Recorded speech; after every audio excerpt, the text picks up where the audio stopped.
Hello friends, ബയോവേഴ്സിന്റെ പുതിയ വീഡിയോയിലേക്ക് ഏവർക്കും സ്വാഗതം. ഈ വീഡിയോയിൽ നമ്മൾ സെമി കൺസർവേറ്റീവ് DNA റെപ്ലിക്കേഷനെ കുറിച്ച് പഠിക്കും.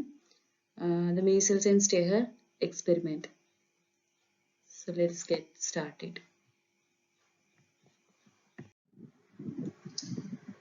So DNA replication is a process by which DNA makes a copy of itself during cell division. And basically, three models for the DNA replication were proposed after the discovery of DNA structure, and when they knew that DNA is the genetic material which is passed on from one generation to the other. So the three models were conservative replication, semi-conservative replication, and dispersive replication. Okay. So in the conservative replication, replication of the DNA results in one molecule of the original strand, the parental strand, and another DNA, another totally new molecule of DNA is formed in the conservative mechanism. It is said that it is called as conservative because the original DNA molecule is conserved in each of the replication cycles. During the first cycle also, the original DNA molecule was conserved. In the second replication also, you can see that the original DNA molecule is conserved, while the replicated molecules are the new DNA molecules. Okay. So here the replication of the DNA results in one molecule of the original DNA and the another with two new strands. Okay.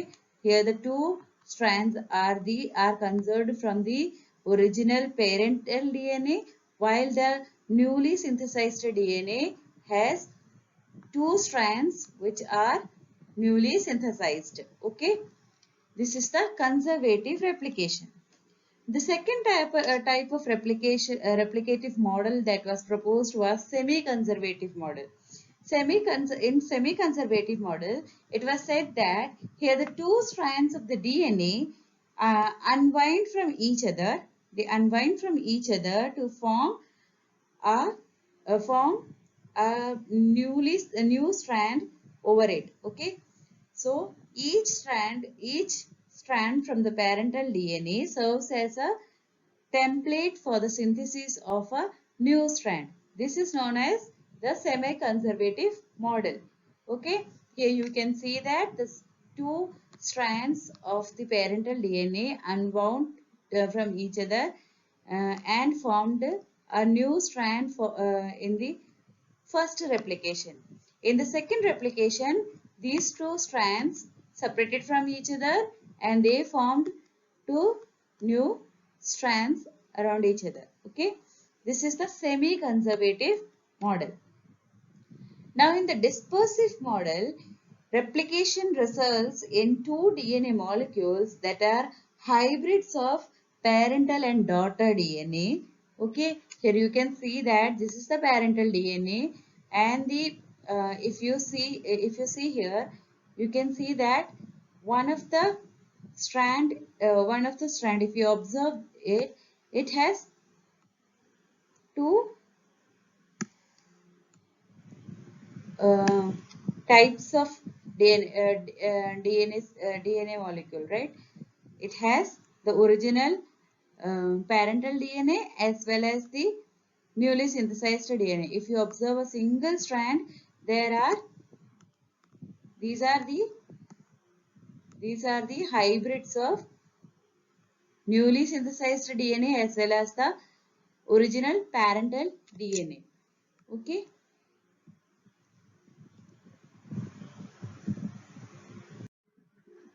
So these are the three models for the replication of the DNA that was put forward or proposed.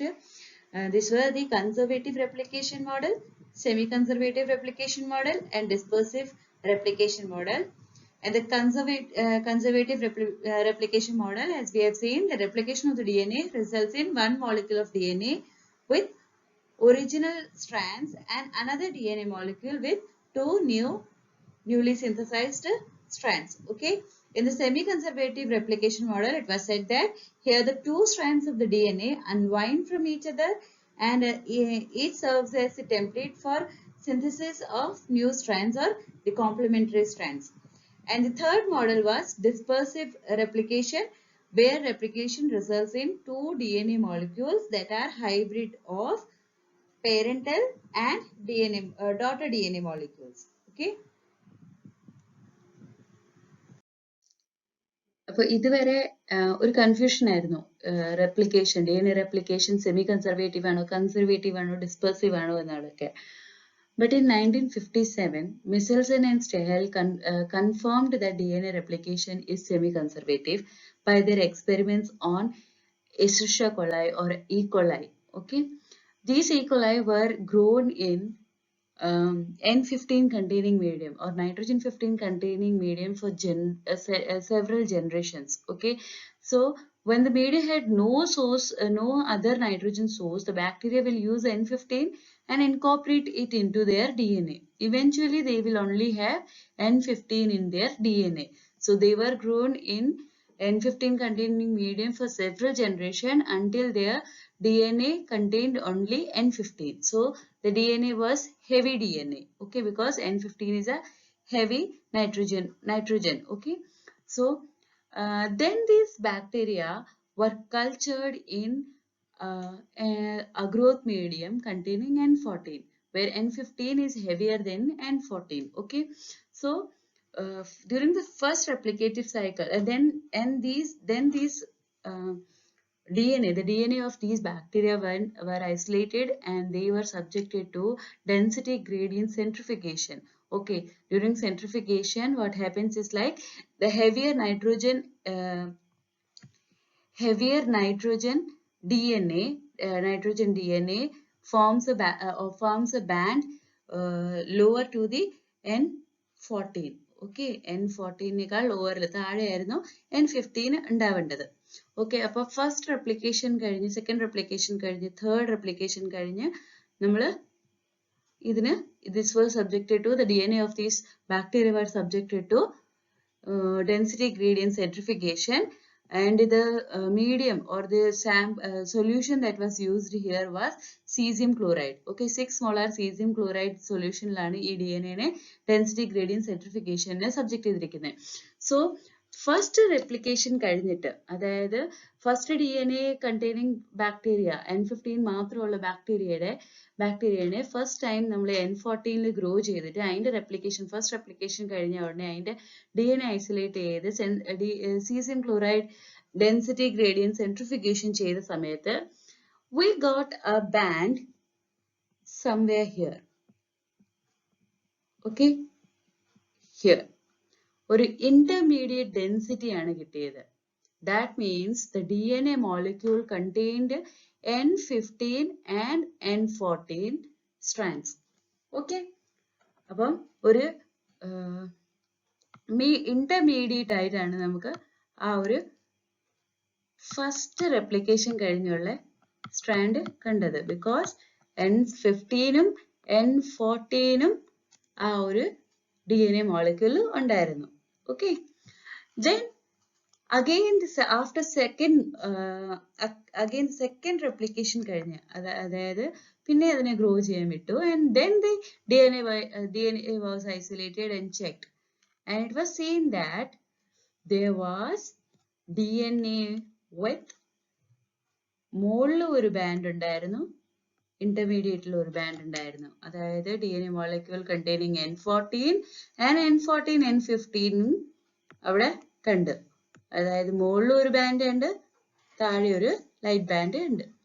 അത് കഴിഞ്ഞ് replication of the third replication was after third replication the DNA were then again checked, and they saw that there were a thick band of N14 and a light band of N15 and N14. But by this experiment, they proved that the replication is semi-conservative. The conservation was semi-conservative. The DNA molecule from the first generation was not fully conserved here, but they were being conserved but not fully. Right? While the new N14 was where an N14 DNA were forming the bigger bands in the new generations.